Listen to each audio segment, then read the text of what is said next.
मैं गायिका चंदा निसार कुंभ मेले में जो नहाने गए थे उनके लिए श्रद्धांजलि गीत मैं समर्पित करती हूँ। आइए गीत के माध्यम से सुनते हैं।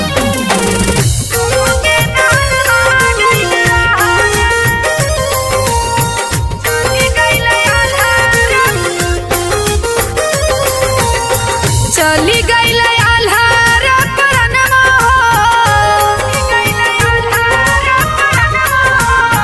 चली गई आल्हार परनमा हो कुंभ के नहनमा गइल रहल। चली गई आल्हार परनमा हो कुंभ के नहनमा गइल रहल। चली गई आल्हार परनमा हो चली गई आल्हार परनमा हो।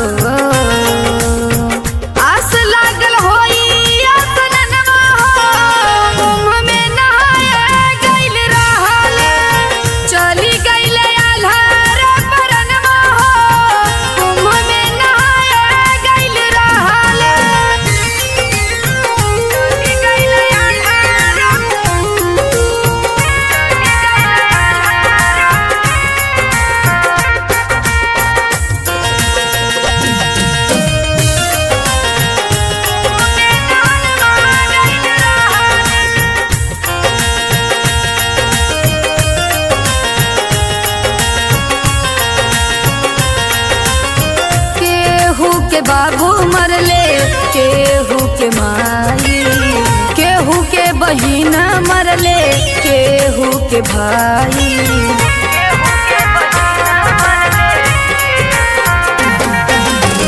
केहू के बाबू मरले केहू के माई, केहू के बहिन मरले केहू के भाई।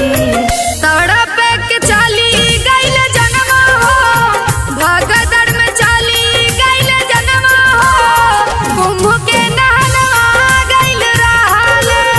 चली गइल आल्हार परनमा हो कुंभ के नहनवा गइल रहल। गइल आल्हार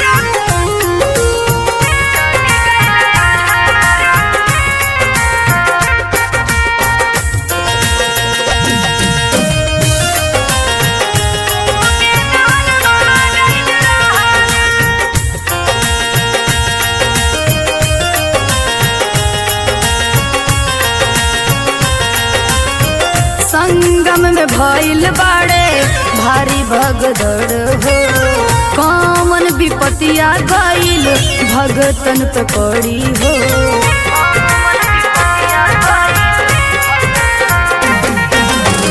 संगम में भइल बाड़े भारी भगदड़ हो। कौन विपतिया गइल भगतन पे पड़ी हो। चंदा के टूटल सब करब टूटल यार मनवा हो कुंभ में नहाए गइल रहल। चली गइल आल्हार